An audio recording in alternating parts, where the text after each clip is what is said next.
बच्चों को सिखाएं। बच्चों को आप क्या फजूल अलजबरा पढ़ा रहे हैं और बच्चों को क्या केमिस्ट्री का फार्मूले बता रहे हैं। आज मैं अगर एक बंदे को बिठा लूँ जिसने एफएससी में केमिस्ट्री में 100/100 नंबर लिए हैं और वो केमिस्ट्री में नहीं है, उसने कोई और फील्ड इख्तियार की है, मैं यकीन से कहता हूँ उसको बेसिक केमिस्ट्री के फार्मूले भूल जाएंगे। उसको ये भूल जाएगा कि हाइड्रोक्लोरिक एसिड में अंदर बॉन्डिंग कौन सी होती है, सल्फ्यूरिक एसिड का फार्मूला कौन सा होता है, सल्फ्यूरिक एसिड मेटल के साथ कैसे रिएक्ट करता है, नाइट्रिक एसिड के ऑक्साइड्स कौन कौन से होते हैं। 99% नॉलेज वो भूल जाएगा, बेशक उसकी केमिस्ट्री में 100/100 नंबर हैं। तो भाई लोगों को वो चीज़ सिखाओ जो उसने डेली लाइफ में आगे जाके चलनी है। ये गधे ना बनाओ, ये आप पढ़े लिखे गधे बना रहे हो लोगों को, डंकीज़, लिटरली डंकीज़। माइंड ना करना, मेरी बातें स्ट्रेट फॉरवर्ड हैं और सीरियस हैं। आप डंकीज़ ही बना रहे हैं लोगों को तालीमी इदारों में बिठा के, गधे, ठीक है ना।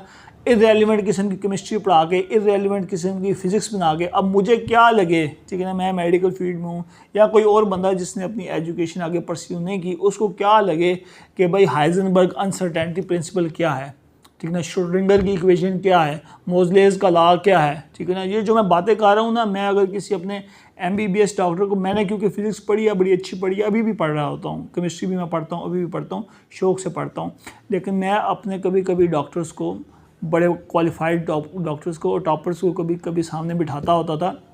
ये MBBS पहले या दूसरे साल की बात है, उनको मैं फ़िज़िक्स की बेसिक्स पूछा था, वो कहते थे हमें तो कुछ याद नहीं है, ठीक है ना। तो भाई जब एक फर्स्ट ईयर में वो एक साल में सब कुछ भूल जाते हैं, उनकी किसी काम की नहीं है, तो ये बकवासियात हमें पढ़ाना बंद करें, हमारे सिलेबस से निकालें। जो प्रोफेसर्स बैठे हुए हैं ना, इनकी तो चलें तनख्वाह इन पे लगी हुई है ना कि फजूल फिज़िक्स पढ़ानी है, फजूल केमिस्ट्री पढ़ानी है, चलो तनख्वाहें लो, गुजारा चल रहा है, नस्लों की नस्लें बर्बाद करो। और भाई जो चीज़ काम की है ना, जो रेलिवेंट है, वो आप ड्राइविंग सिखाओ। आप इस चीज़ को कंपल्सरी कर दो कि ड्राइविंग, हाँ, वो बच्चा मैट्रिक की सनद ले ही नहीं सकता जिसको ड्राइविंग नहीं आती। आप स्विमिंग सिखाओ, लोग सारे सैलाब में मार रहे हैं, किसी एक बंदे को स्विमिंग नहीं आती, ठीक है ना। आप लोगों को FIR दर्ज कराने का तरीका सिखाओ, आप तरीका सिखाओ भी कोर्ट कचहरी में कैसे जाना है, पुलिस से कैसे डील करना है। आप लोगों को वोट डालने का तरीका सिखाओ। कभी अगर आपने वोट का पाकिस्तान का निज़ाम समझाओ ना, तो वोटर्स को भी नहीं पता कि पाकिस्तान में वोटिंग कैसे होती है, ये सारा प्रोसेस होता कैसे है। 90% लोगों को इस चीज़ का इल्म ही नहीं है कि हमारे पाकिस्तान में इलेक्शन का निज़ाम कैसे चलता है। इवन के अक्सर कैंडिडेट्स को नहीं पता कि इलेक्शन का निज़ाम कैसे चलता है। तो जब आप उसके इलेक्शन के निज़ाम को पढ़ लेंगे, समझ लेंगे, फिर कोई भी आपके साथ हेरा फेरी नहीं कर सकेगा। अब पाकिस्तान को आज़ाद हुए 74-75 साल हो गए हैं, पता नहीं फजूल केमिस्ट्रियाँ पढ़ा दी हैं, लेकिन किसी ने ये नहीं बताया कि इलेक्शन में वोट कैसे डालना है, रिगिंग कैसे होती है, आपने रिगिंग ख़त्म कैसे करनी है। तो जब आप आवाम को छूट देंगे ना, तो कोई भी इस तरह की मैल प्रैक्टिस नहीं कर सकेगा। आपने पाकिस्तानियों को पाकिस्तान के बेसिक कवानीन नहीं बताए। भाई आपने बिल्डिंग बनवानी है, आपने उसका ठेका कैसे देना है, बिल्डिंग की कंस्ट्रक्शन कैसे होती है, एक बेसिक जो उसका नक्शा है वो कहाँ से अप्रूव होना है, पाकिस्तान के इदारे कौन से हैं, आपने अपने इलाके में नाली बनवानी है, अपने इलाके में पानी का मसला, आपके इलाके में पानी का मसला है या कोई भी मसला, आपने किस इदारे के पास जाना है और किस से आपने क्या बात करनी है, ठीक है ना। तो क्योंकि आपको माशाल्लाह से केमिस्ट्री आती है, फ़िज़िक्स आती है, जो किसी काम की नहीं है। पाकिस्तान में 70% से 80% औरतें शादी के बाद काम नहीं करती, तो उनके किस काम की है केमिस्ट्री या फ़िज़िक्स। और भाई जितनी जनरल लाइफ टू लाइफ काम आनी है वो पढ़ाओ, उतनी फ़िज़िक्स भी पढ़ाओ, उतनी केमिस्ट्री भी पढ़ाओ, लेकिन रेलिवेंट चीज़ें पढ़ाओ। आप इस्लाम की किताब, इस्लामियात की इतनी पतली सी हो गई है, फ़िज़िक्स की इतनी मोटी हो गई है, केमिस्ट्री की इतनी मोटी हो गई है, ट्यूशन अलहदा लोग ले रहे हैं। भाई इस्लामियात को ज़्यादा पढ़ा दो। लोगों को नमाज के तरीके नहीं आते, गुस्ल के मसाइल नहीं आते, तहारत के मसाइल नहीं होते। 60-70 साल के प्रोफेसर बन गए हुए हैं, उनसे आप तहारत के 2 मसाइल बता दो, उनको नहीं आते होंगे। पूरी ज़िंदगी अपनी पता नहीं ऐसी जहालत में गुजार दी है। तो आप बेसिक इस्लामिक तालीमात बता दें, गुस्ल कैसे होता है, वज़ू कैसे होता है, नमाज कैसे होती है, रोज़े के मसाइल, ज़कात के मसाइल और दीगर मसाइल बताएं ना लोगों को। आपने अखलाकियात वाली इस्लामियात पढ़ा दी हुई है, जो डे टू डे लाइफ में आपकी इस्लामियात है, जो आपने इस्लाम के मुताबिक ज़िंदगी गुजारनी है, वो किसी को नहीं पढ़ाया। निकाह के क्या मसाइल हैं, तलाक़ के क्या मसाइल हैं और अज़दवाजी हकूक़ के क्या मसाइल हैं, डे टू डे लाइफ में जो काम आना है, तो वो आपने नहीं पढ़ाना, ठीक है ना। अब इसी आपका पूरा निज़ाम ना इस सैलरीड मेंटालिटी पे है कि नंबर ज़्यादा होने हैं, हाई फाई जॉब मिलनी है। और जब वो जो लोग जॉब कर रहे होते हैं, जॉब के अंदर क्या काम है आपका? काम बस एक किस्म की नौकरी है, ये काम है आपका, यहीं तक आपने महदूदन है। कोई आपका तफक्कुर नहीं है, कोई आपकी अपनी सोच नहीं है, कोई अपनी आगे बढ़ने की सलाहियत नहीं है। बस एक लिमिटेड सा काम करना है, और उसमें भी बेसिकली जो 70% जो काम है ना आपका, वो बेसिकली यही है कि बॉस को कैसे खुश रखना है, ठीक है ना। सरकारी इदारों में हो या गैर सरकारी इदारों में, जिसको बेसिकली कहते हैं टीसी, ठीक है ना। तो नौकरियों में बेसिकली ना जो सबसे बड़ा हुनर है ना वो टीसी है, ठीक है ना। और टीसी ही जिसको जितनी करनी आती है वो उतनी तरक्की करता है, ठीक है ना। ये मैंने अपनी लाइफ में देख लिया। आप पॉजिटिव बात कर लें, अच्छे आइडियाज़ लें, अच्छे कंसेप्ट ले लें, ज़्यादा काम कर लें, मेहनत कर लें, इतनी वैल्यू नहीं है चीज़ों की। जिन चीज़ों की वैल्यू है वो टीसी है। प्रोफेसर साहब को जी टीसी चाहिए अपने जूनियर्स की, उस्ताद को टीसी चाहिए, ठीक है ना। टीसी करके ही पाकिस्तान का निज़ाम चल रहा है, प्रमोशनें हो रही हैं, तरक्कियाँ हो रही हैं, आवे का आवा ही बिगड़ा हुआ है। तो निज़ाम हमारा सैलरीड पर्सन भी सैलरीड, एक तो ये सैलरी और नौकरी और चाकरी का कंसेप्ट ही गलत है बुनियादी तरीके से। इसके मुताबिक लोगों को ट्रेन ही नहीं करना चाहिए। बच्चों को शुरू से ही इंडिपेंडेंट बनाना चाहिए, आज़ाद बनाना चाहिए, अपना काम करें, अपना बिज़नेस करें, ख़ुद आगे बढ़ें, और जो अपनी पोटेंशियल है वो यूज़ करें। अगर कोई बंदा शुरू में अपना एक काम नहीं कर सकता, उसको बेसिक्स उसको सारी सिखाएंगे, भाई आप कैसे सेल्फ इंडिपेंडेंट हो सकते हो। वो जॉब कर रहा है, जॉब के साथ साथ अपना कोई काम कर ले, या जॉब में से कुछ पैसे जमा कर ले, बाद में अपना काम कर ले। ज़ाहिर बात है सबने पहले दिन तो फैक्ट्री का मालिक नहीं बन जाना ना, लेकिन आप लोगों को कैपेबिलिटी तो दो, लोगों को उस नौकरी और चाकरी और ग़ुलामी वाली फ़िक्र से तो आज़ाद करो। तो वो आपने करना नहीं है, और उसका सबसे बड़ा टूल है हमारा सिलेबस, हमारे उस्ताद, ठीक है ना, जो और हमारे जो रिश्तेदार और पेरेंट्स से बच्चा नौकरी होनी चाहिए, ठीक है ना। नौकरी करें, ठीक है ना, लेकिन सिर्फ नौकरी ना करें, नौकरी के साथ साथ अपना पोटेंशियल यूज़ करें, अपना काम यूज़ करें, अपना छोटा मोटा कारोबार या एक्स्ट्रा वर्क में ऑनलाइन काम कर लें, या छोटी मोटी दुकान में किसी में बैठ जाए करें, या कोई प्रॉपर्टी का काम सीख लें। Property dealer is the best, ठीक है ना। प्रॉपर्टी डीलर, जिसको प्रॉपर्टी डीलिंग आ गई है ना, वो तो भाई दिन रात पैसे छाप रहा है। तो बच्चों को प्रॉपर्टी के बारे में सिखा दो, भाई ज़मीन का लेन देन कैसे होता है, स्टाम्प कैसे होता है, कवानीन कौन से हैं पाकिस्तान में, FBR का क्या कानून है, ताकि लोगों को प्रॉपर्टी के बारे में तो समझ आ जाए ना। और जो प्रॉपर्टी के इतने बड़े बड़े धोखे होते हैं, वो धोखे होना तो बंद हो जाए ना। लेकिन आपने ये नहीं करना, आपने पढ़वाना है हमें इस चीज़ के बारे में कि बेंजीन मालिक्यूल के जो स्ट्रक्चर है, ठीक है ना, उसके बारे में जो 6 हाई-फाई किस्म की हाइपोथेसिस बनी हुई हैं कि कैक्यूल का मॉडल सही है, या उसका जो एक क्लाउड बनता है इलेक्ट्रॉन्स का, वो वाला मॉडल ठीक है। तो आपने अभी तक ये पढ़ा हुआ है। अगर मैं अभी भी किसी ऐसे बंदे को जो केमिस्ट्री में नहीं गया, वो बेंजीन के मॉलिक्यूल की जो थ्योरीज है ना वो पूछ लूँ ना, वो कहेगा भाई मुझे नहीं पता ये बेंजीन किस मर्ज़ की बुला है, वो बेंजीन को ही भूले बैठा है, ठीक है ना।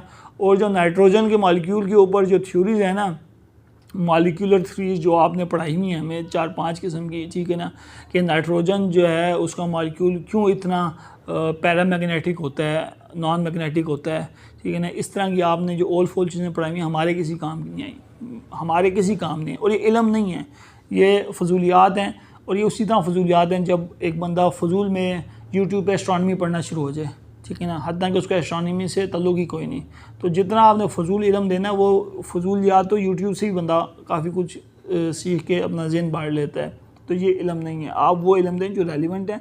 और इसका एक और तरीका यह है कि आप बच्चों की बहुत अर्ली स्टेज पे सेग्रीगेशन कर दें। ये जो है ना मैट्रिक FSC तक कि भाई इसने मेडिकल में जाना है, इसने इंजीनियर बनना है, ये पहले कर लें, कुछ 4 साल पहले कर लें, ठीक है ना।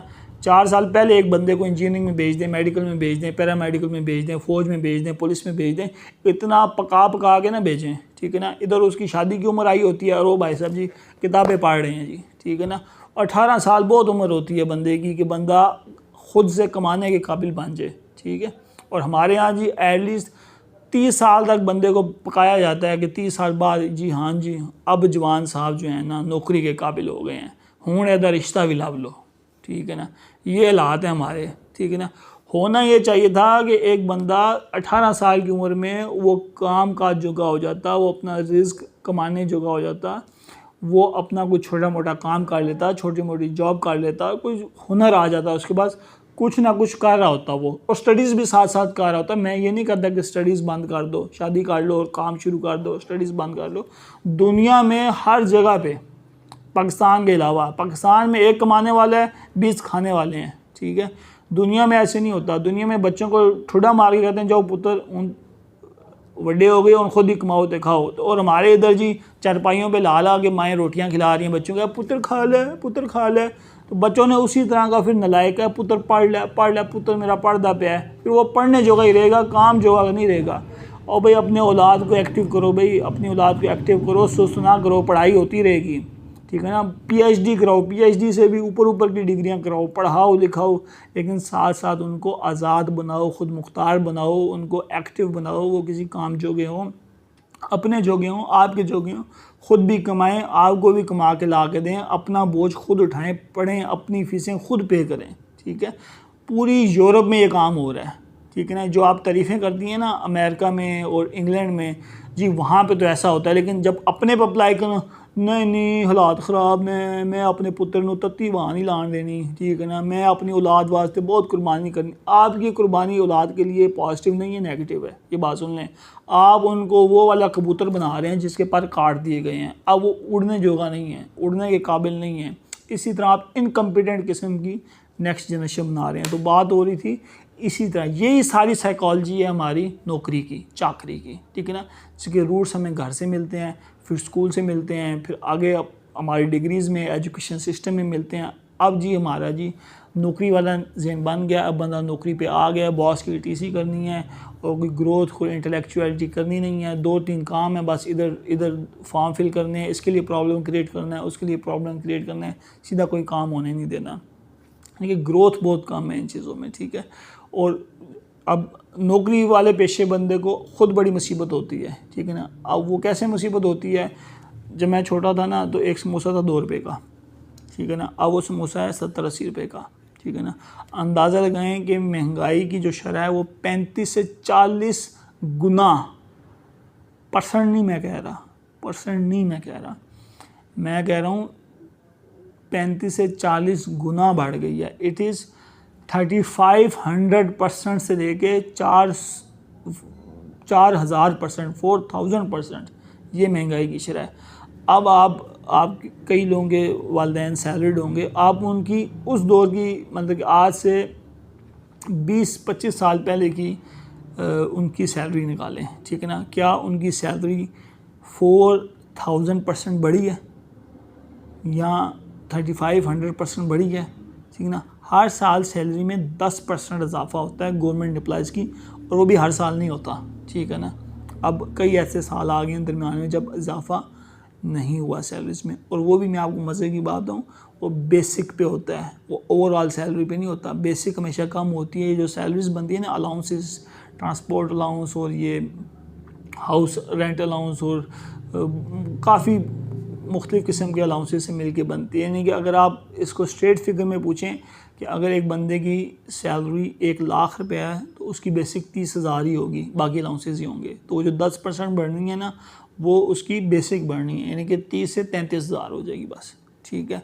यानी कि अगर गवर्नमेंट ऐलान करती है कि 10% सैलरी बढ़नी है तो वो उसकी 1 लाख है तो 1,03,000 हो जाएगी, बस, इससे ज़्यादा नहीं बढ़ती। तो एक तो सैलरीज़ उस प्रोपोर्शन में बढ़ ही नहीं रही, ठीक है ना, जिस प्रोपोर्शन में महंगाई बढ़ रही है, ठीक है ना।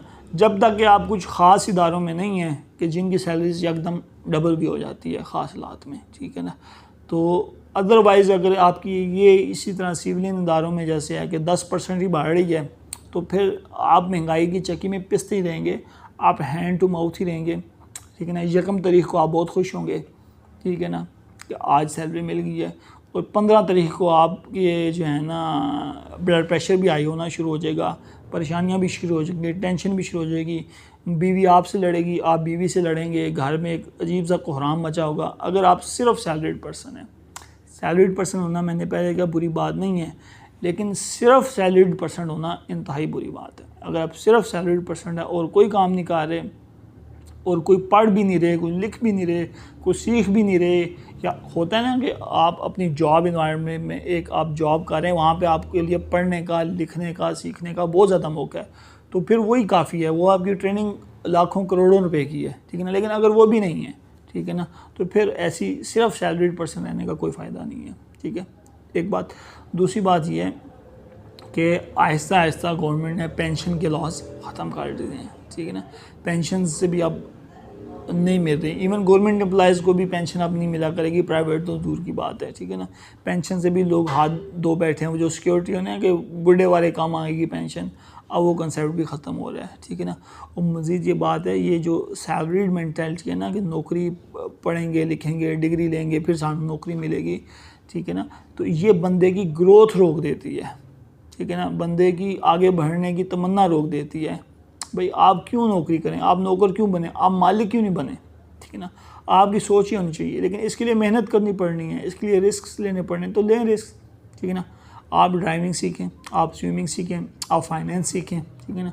जितना अर्ली ये आपके एजुकेशन सिस्टम में आ जाएगा आपके रिस्क उतने कम हो जाएंगे। जो चीज़ आपने तजर्बे से सीखनी है वो आप स्कूलों में कॉलेजों में बैठ के पढ़ लें, ठीक है ना। तो मेरी बहुत इल्तमास है तमाम वालिदैन से, तमाम पाकिस्तान से, पहला बच्चे को ये नौकरी वाली तरबियत ना दें कि बड़े होकर नौकर बनेगा, बड़ा अफसर बनेगा। बड़ा अफसर भी नौकर ही होता है, ठीक है ना। कई लोगों पे वो अफसर होता है और कई लोगों के अंडर वो नौकर होता है, ठीक है ना। तो बड़ा अफसर वाली मेंटालिटी भी गलत है।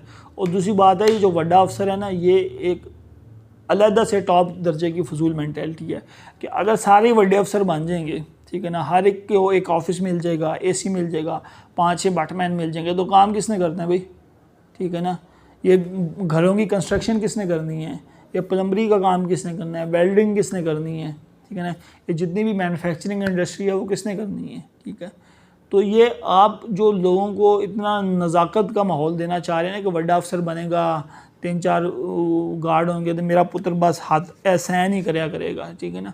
तो ये खुदारा ये मेंटालिटी ख़त्म कर दें, ठीक है, क्योंकि बड़ा अफसर किसी एक आध नहीं लगना है और बाकी ने बड़ा अफसर नहीं लगना, ठीक है ना। तो एटलीस्ट उनको ये इस काबिल बनाएं कि वो बेसिक, अगर कोई बंदा प्लम्बर भी है ना तो, और वो अच्छा प्लम्बर है, वो बहुत अच्छा कमा रहा है इस वक्त। अगर कोई बंदा कारपेंटर है और वो बहुत अच्छा कारपेंटर है, वो बहुत अच्छा कमा रहा है, हाक हलाल की कमा रहा है और बगैर टीसी करके कमा रहा है और अपने प्रोफेशन में ग्रो कर रहा है। और वो जब महंगाई आती है ना, अगर आटे की कीमत डबल हो गई है ना, 100 रुपये का है तो 200 रुपया हो गया, तो जो आपको 20 रुपये का नान मिल रहा है वो 40 का हो जाएगा, ठीक है। लेकिन सैलरी पर्सन की सैलरी डबल नहीं होगी। इस तरह जिस बंदे के पास जो हुनर है वो अपनी प्रोडक्ट की कॉस्ट डबल कर लेगा, ठीक है। एक चीज़ है, एक बंदा है वो कॉपीज़ बना रहा है, वो रजिस्टर बना रहा है, कागज़ की कीमत डबल हो गई है, वो अपनी कॉपी या रजिस्टर की कीमत डबल कर लेगा, ठीक है। लेकिन सैलरीड पर्सन क्या करेगा, 10% इजाफा बस, ठीक है। तो अकेले सैलरीड पर्सन होने का नुकसान ही नुकसान है, फ़ायदा कोई नहीं है। घरों से इसकी तालीम और तरबियत चेंज होनी चाहिए।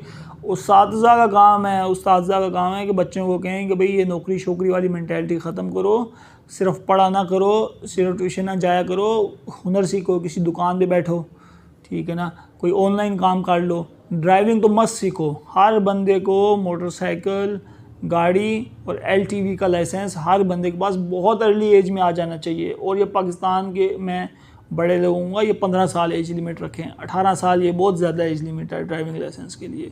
आपकी बहुत मेहरबानी, ताकि लोग अर्ली एज में पैसा शैसा कमाने के काबिल हों।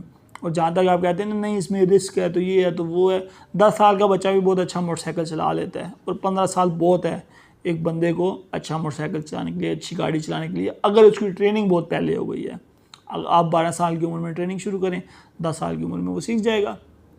लेकिन जिन लोगों का एक वायरिंग हो गई है, जो सिस्टम के साथ जिनका माइंडसेट हो गया, वो ये कहेंगे कि डॉक्टर कलीम तो बड़ी अजीबोगरीब बातें करता है, ये ऐसे ऐसे फ़लसफ़े झाड़ है, ठीक है। ये फ़लसफ़ा नहीं है, ये प्रैक्टिकल बातें हैं। फ़लसफ़े आपने पढ़े होंगे और आप सिर्फ फ़लसफ़े ही पढ़ते रहेंगे। तो टीचर से मेरी इल्तमास है और गवर्नमेंट से इल्तमास है, सिलेबस चेंज करें और वो सिलेबस पढ़ाएँ जो हमसे रेलिवेंट है, ठीक है, जो डे टू डे रेलिवेंट है। और अर्ली सेग्रीगेशन करें, बहुत अर्ली लेवल पे, 8वीं जमात के बाद लोगों को भेज दें। जिसने डॉक्टर बनना है वो डॉक्टर की फील्ड में तशरीफ़ ले जाए, जिसने इंजीनियर बनना है वो इंजीनियरिंग की फील्ड में तशरीफ़ ले जाए। ये जो 5 या 7 साल आप ज़ाया करते हैं ना लोगों को, वो ना ज़ाया करें। जिसने फ़ौज में जाना है फ़ौज में जाए, जिसने पुल बनाने हैं वो पुल बनाए, जिसने कंस्ट्रक्शन में जाना है वो कंस्ट्रक्शन में जाए, जिसने सॉफ्टवेयर में जाना है वो सॉफ्टवेयर में जाए, जिसने कंप्यूटर साइंस में जाना है वो कंप्यूटर साइंस में जाए। अर्ली सेग्रीगेशन कर दें एज सुन एज़ पॉसिबल, ठीक है। ये एक बड़ा इफेक्टिव मैकेनिज़्म है। फिर रेलिवेंस हर चीज़ में लाएँ कि आपके सिलेबस जो हैं वो रेलिवेंट हैं कि नहीं हैं, कि एक बच्चा एक फील्ड में है वो क्या पढ़ रहा है, वो रेलिवेंट चीज़ें पढ़ रहा है कि नहीं पढ़ रहा, ठीक है। तो जैसे मैंने कहा कि हमारी जो मैथमेटिक्स है, मैं मैथ में 100 नंबर थे, लेकिन आई हेट मैथमेटिक्स क्योंकि इरेलीवेंट थी। तो अर्ली सेग्रीगेशन कर दें, उससे ये भी फ़ायदा होगा कि आपको कोर्स बनाने में आसानी होगी कि कौन सी चीज़ रेलिवेंट है, कौन सी इरेलीवेंट है। फिर तनख्वाहदार लोगों से मेरी अपील है कि भाई सिर्फ तनख्वाहों पे ना रहो, ठीक है, सिर्फ तनख्वाहों पे ना रहो। ड्यूटी पे गए, घर आए, वापस आए, ठीक है ना, अब हमने रिलैक्स करना है। ज़िंदगी जो है ना रिलैक्स करने का नाम नहीं है, ज़िंदगी एफ़र्ट का नाम है। ज़िंदगी में सुकून है ही नहीं, और जो बंदा सुकून ढूंढता है वो सबसे बड़ा बेवकूफ़ है। तो आप नौकरियों में जो सुकून ढूंढ रहे हैं, या आपको अगली स्टेज पे नुकसान दे देगा। आप घर वापस आएँ, छोटा मोटा कोई ना कोई काम करते रहें। ये रसाले पढ़ने और ये वीलॉग देखने, कोई इमरान रियाज का वीलॉग देख रहा है, कोई चौधरी साहब का वीलॉग देख रहा है, कोई पीटीआई वीलॉग देख रहा है, कोई एंटी पीटीआई वीलॉग देख रहा है, कोई पटवारियों का वीलॉग देख रहा है, ये वीलॉग शीलॉग ना देखें, बल्कि आप कुछ ऐसा सीखें कि जो आपको फ़ायदा हो। आर्टिफिशियल इंटेलिजेंस सीखें, ठीक है ना, ऑनलाइन बिज़नेस सीखें, ऑनलाइन ट्रेड सीखें, ठीक है ना, या किसी प्रॉपर्टी डीलर के पास बैठ के वक्त लगा लिया करें कि भाई ज़मीनों के क्या रेट हैं इधर उधर, ताकि आपको ये चीज़ें फ़ायदा दें, ठीक है ना। या किसी आलिम दीन के पास टाइम स्पेंड कर लें, या किसी अच्छी महफिल में बैठ जाएं, ठीक है ना। तो ये जो आप जॉब करके वापस आते हैं और अपना इतना ज़्यादा टाइम पॉलिटिक्स में और ड्रामों में और फिल्मों में ज़ाया करते हैं रिलैक्स होने के लिए, तो ये इंतहाई गलत टेंडेंसी है। इस तरह तो आप हैंड टू माउथ ही रहेंगे, सैलरीड पर्सन रहेंगे और सैलरी पे डिपेंडेंट रहेंगे। तो पाकिस्तानी कौम को चाहिए कि अपनी स्किल्स बढ़ाए, आगे बढ़े, और ये जो नौकरी वाली मैंटेलिटी है कि वड्डा नौकर या वड्डा अफसर, सारे अफसर भी नौकर होंगे ने किसी ना किसी दे, तो ये नौकरी वाली मैंटेलिटी ख़त्म करें। लोग अपने बिज़नेस डेवलप करें, अपना काम डेवलप करें, हुनरमंद बने और इस ग़ुलामी से आज़ादी लाएं। और बिल्कुल कहें इस नौकरी को एब्सोल्युटली नॉट।